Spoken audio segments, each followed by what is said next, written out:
Collaboration is not just in organizing a meeting or developing a project together. It's almost like there is some psychology that goes into collaborating because you really need to anticipate the needs and desires of people. You might think that considering the needs and desires of people refers to those being served when organizations are doing the work to carry out their missions, from serving young people in after-school programs to the clients at food pantries. But the fact of the matter is that sometimes we collaborate in order to see our missions through. And in order to maintain the harmony necessary to do that, we must consider the needs of our collaboration partners too. Welcome to Natural Collisions, brought to you by Co.act Detroit, conversations about the challenges and opportunities in the nonprofit sector, highlighting the voices in nonprofit work in Detroit and Southeast Michigan. I'm your host, Charnay Sanders, Program Manager at Co.act. Co.act means to act or work together. We were founded on the idea that collaboration is one of the major keys to fostering a more resilient nonprofit community in Southeast Michigan. Today, we're going to talk with 3 people from disparate ends of the sector about partnering with each other and thinking differently about collaboration within their work. I'll let them introduce themselves. Kimberly Faison, Director of Community and Economic Development at Detroit Future City. We, often call ourselves a think and do tank. Our research agenda, as well as programming that we test and pilot, convening that we conduct, and tools and services are all related to areas of economic equity and increasing the quality of life for Detroiters. Jones Yelvington, Senior Consultant with Foresight Design Initiative. We work primarily supporting other folks who are trying to have impact on, challenging social and environmental issues. So we do that primarily through consulting services. Sonia Plata, and I work for Flagstar Bank, and I am the Flagstar Foundation Director. So what don't I do, as most of us would say? So I am the lead person for all foundation activity. That's both external and working with potential applicants to receive monies from the foundation. I work with the foundation board members to present our recommendations and all of that management, all the grant management. When you hear the word collaboration, it may seem obvious what we're talking about. Working together, partnering, teaming up.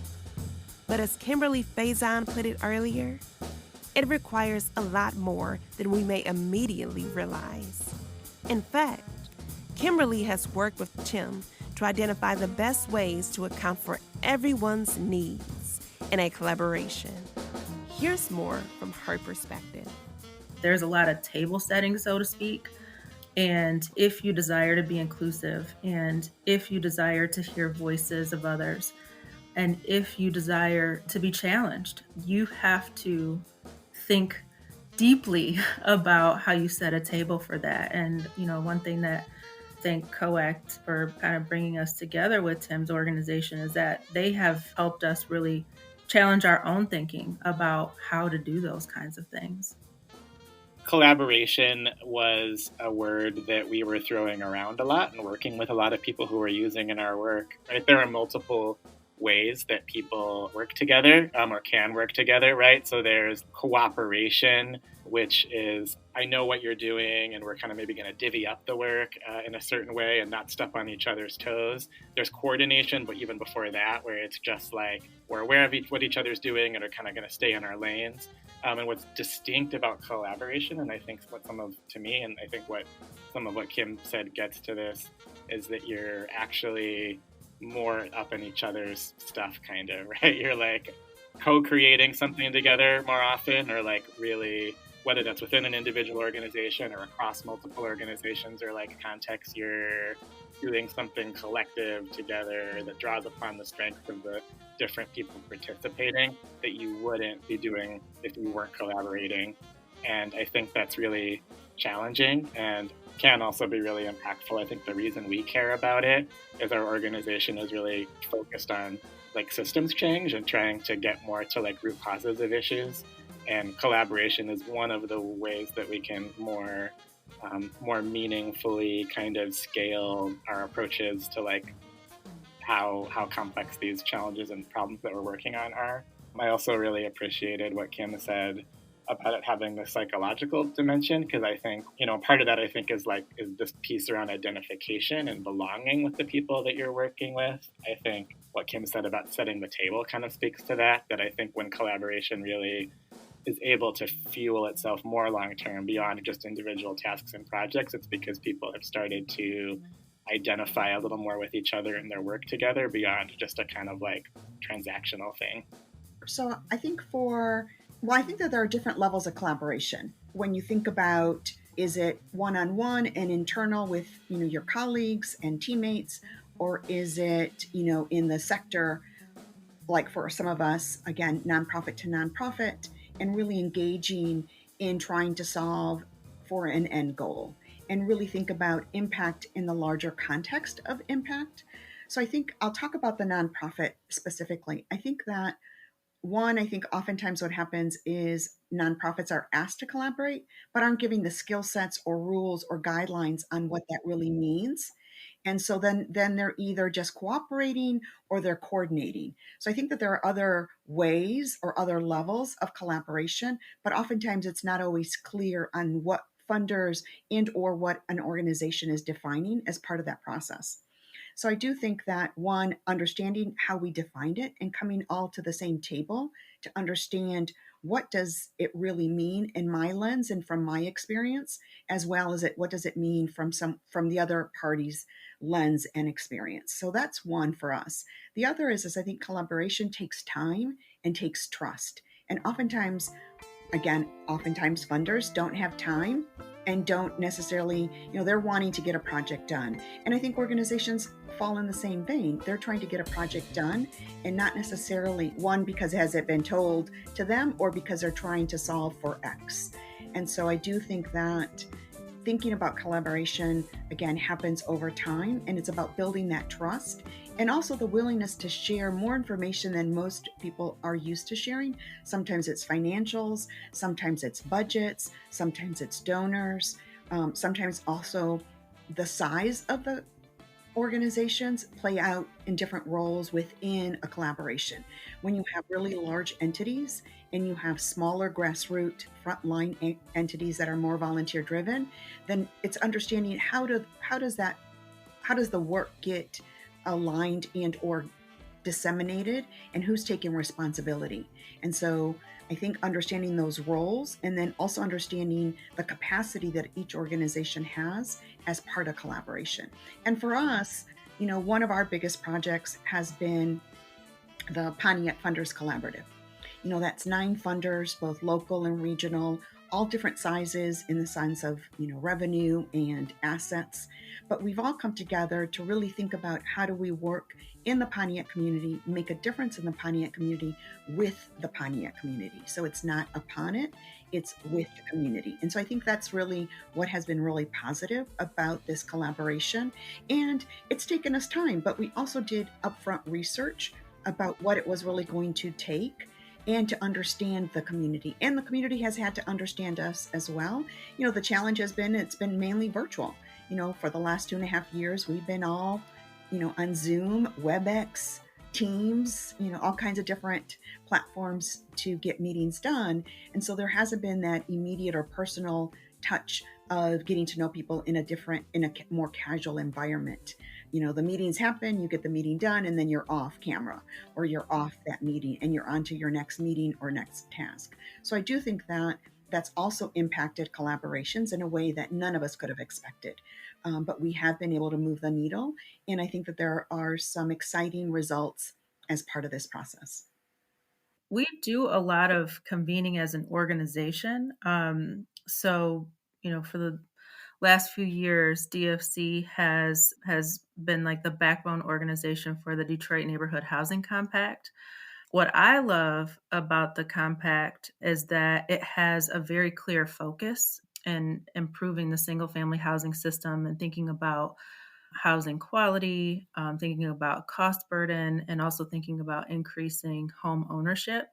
So it's very clearly, defined what its focus is. And what I also love about the compact is that it is cross sector in nature.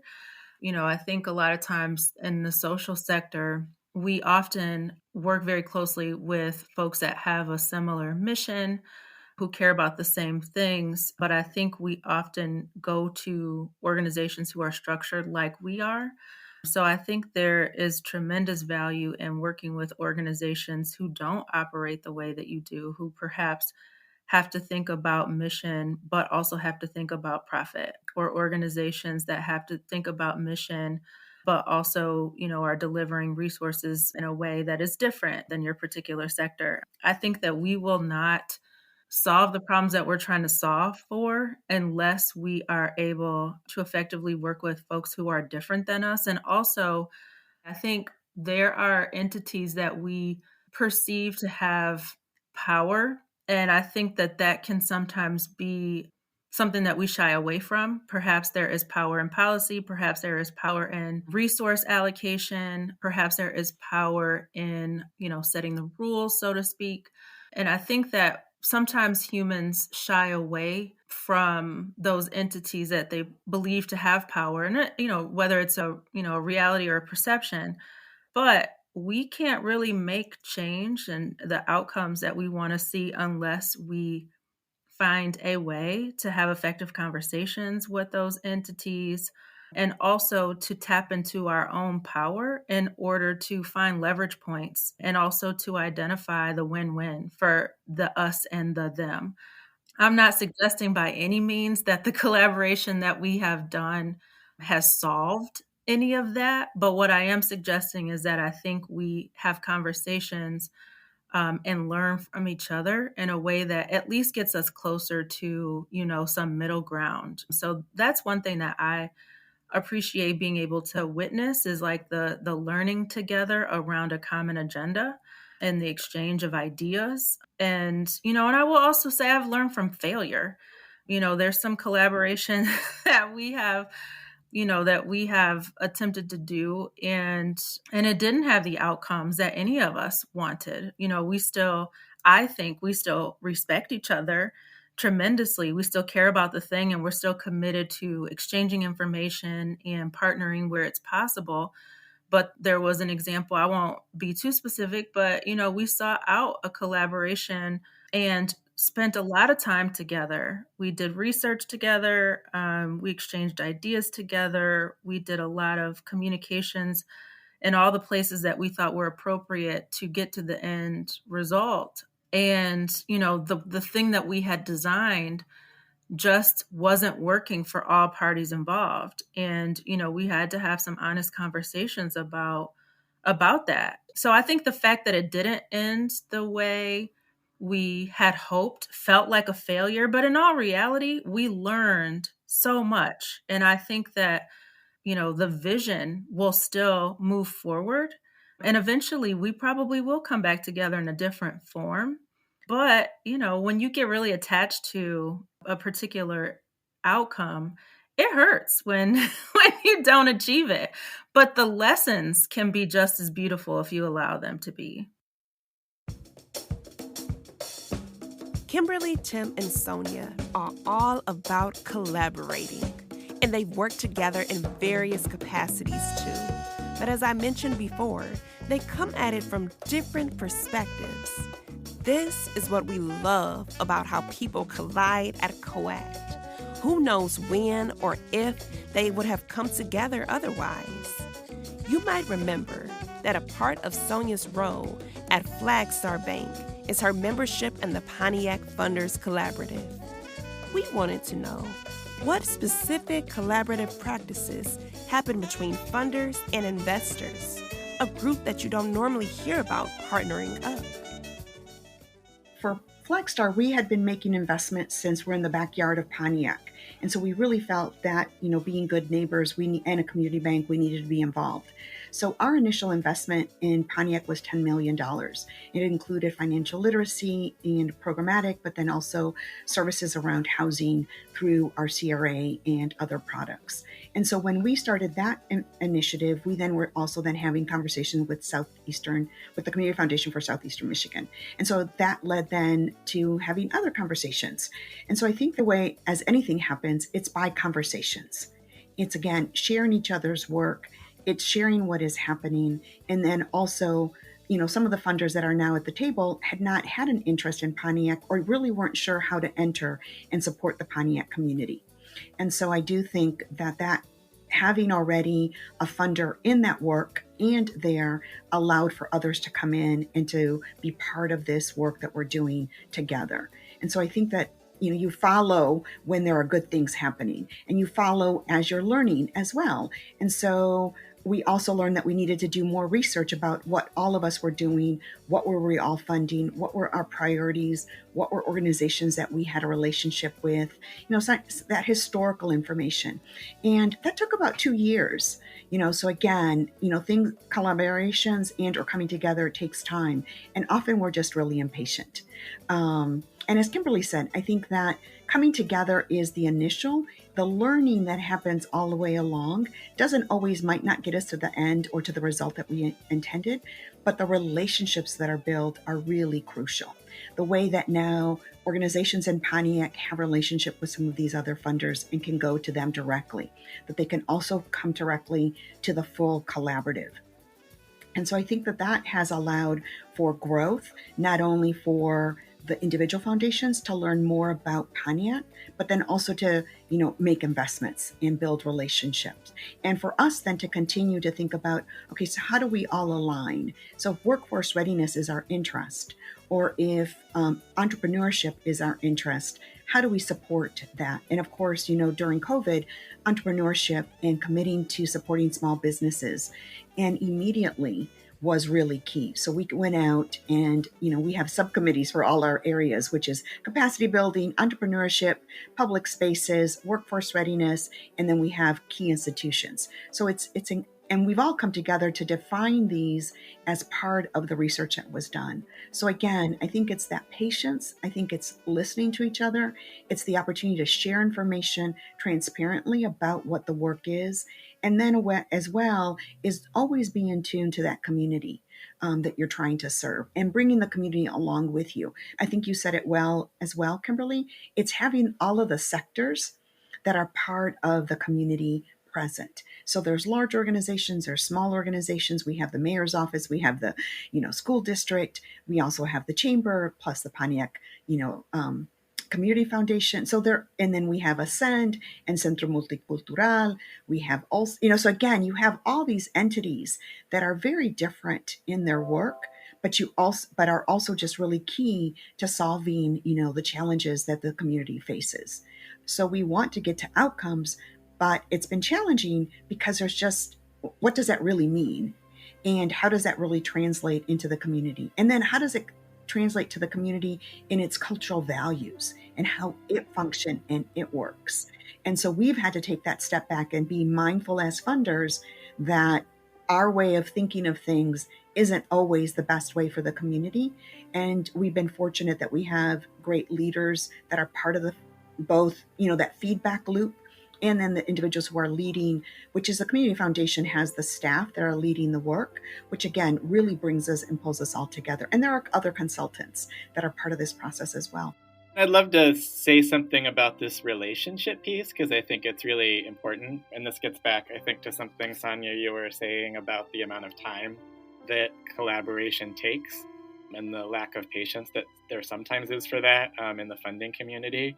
And so I think something I'm really dogged about is learning to claim enhanced relationships between people who are part of collaborative work, as well as enhanced capacity to collaborate, like what you were saying about how folks don't have the tools, building those tools and building that capacity, like really claiming those things as outcomes and not only seeing the impact, the external impact of the work as an outcome, because those are changes in the way that we are able to do our work. And I also think the reason that we're not that good at those things or don't have those skills always, and the reason there aren't stronger relationships, has to do with some of the same systems that we're trying to shift in terms of the competition dynamics that come from being white supremacy and capitalist context. And we work with some collaboratives that are really explicit about seeing what they do as a decolonizing or repair work in terms of reconnecting communities that have had to deal with divide and conquer and things like that. Again, the Chicago region where we're situated in that history, and I know there's some,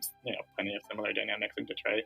And so I think part of that is also trying to develop some deeper evaluation approaches that look at things like how do we measure growth of trust or deepening of relationship, and really give attention to that. Yeah, I really like what you said, Tim, about measuring all pieces, because change is change. And and that moves incrementally. The other is, I think that we have to acknowledge, as you said, Kimberly, the elephant in the room, which is power. And I think that we all bring some power to the room. We have personal power, we have community power, and then, of course, with our entities. But it's acknowledging at what level is that and how comfortable am I calling it out, as well as acknowledging that when you have funders and you have the mayor and you have large institutions at the table, how do the other organizations feel, and how do they feel like they're belonging and being included? And how important it is to acknowledge everyone brings something to the table and has value, because the problems are too big. Our problems are complex in communities based on the systems, based on, all of what has happened, and Tim, as you mentioned as well, the colonizing, the wealth gap, the capitalism, all the systems that have excluded us as communities of color in our work and in our, and in achieving equity. And so I do think that naming it, acknowledging it, and then also continuing to bringing it up to continue to move the conversation so that we all are comfortable in understanding what each of us mean as when we say power, or when we say equity, or when we say, capitalism, or when we talk about disenfranchisement or marginalized. In Southeast Michigan, the issues that we address in this sector are complex, and the organizations, practices, and people addressing them can vary immensely, even if they're all working on the same issue, like disenfranchisement or racial equity. So how do you decide who to work with? What criteria does an organization need to meet in order to go from being a potential partner to a vital collaborator?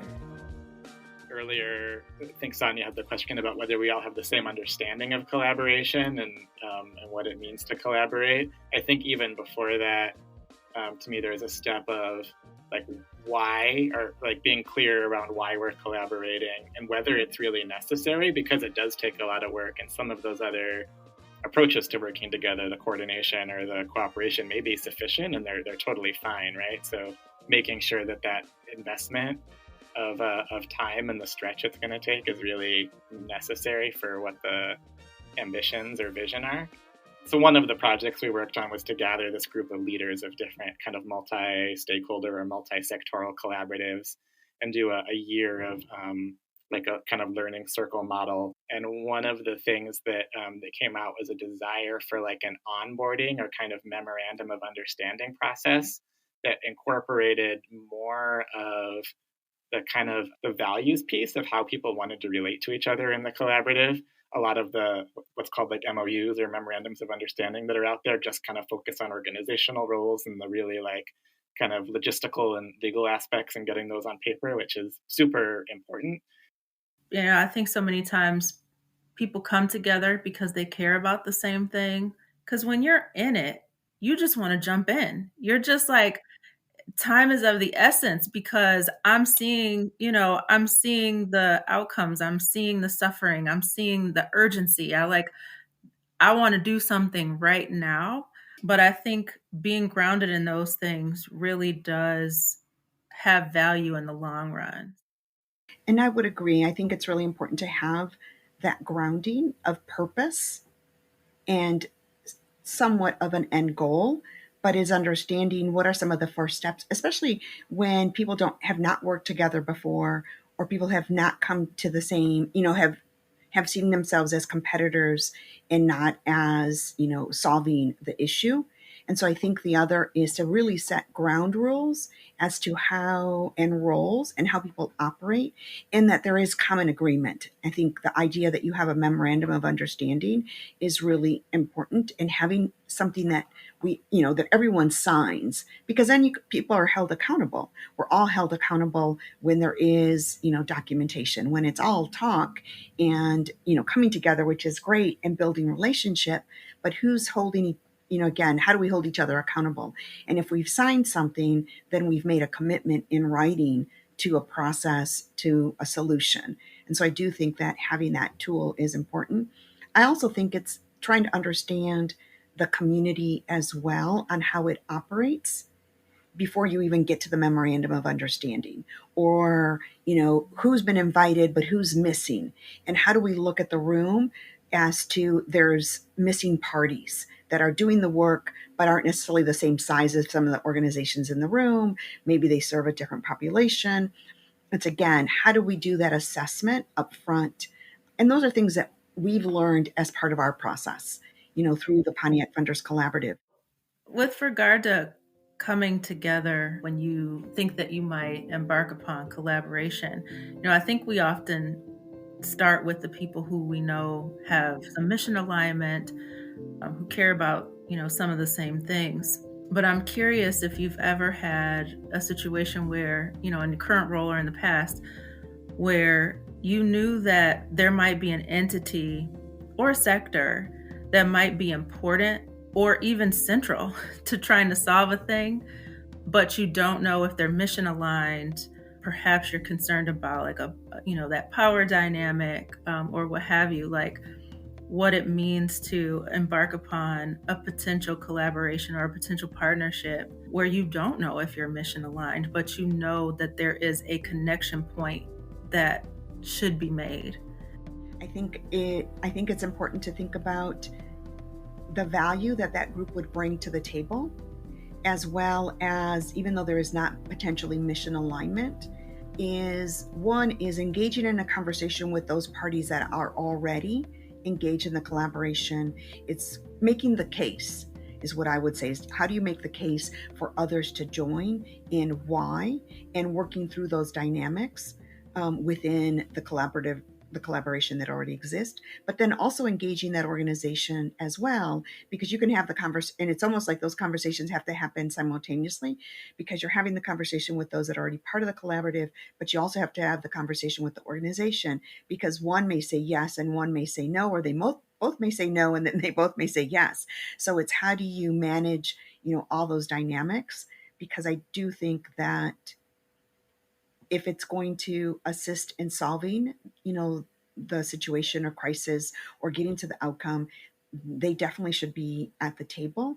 But sometimes I do think that, especially when they're larger organizations, or organizations who've been really established, who've been getting all the resources, who everyone knows that they get all the resources, is having a real frank discussion about their role, as well as that this is not about them and the organization. It's about the work or the end goal. And then at the same time, being mindful of being really attentive. So when they start creeping out of their role, is to call them on it. And not necessarily in front of everyone else, but is like, making sure that there's a check-in, more often. So I think that there's a lot more work when you're bringing someone in that is a larger entity, an entity that is seen that it has more power, has gotten more resources, as well as because their mission might not quite literally align, is I think that there's more work on our part to make sure that it's working for the collaborative and working for the end result. That's what I would think in my mind. But Tim?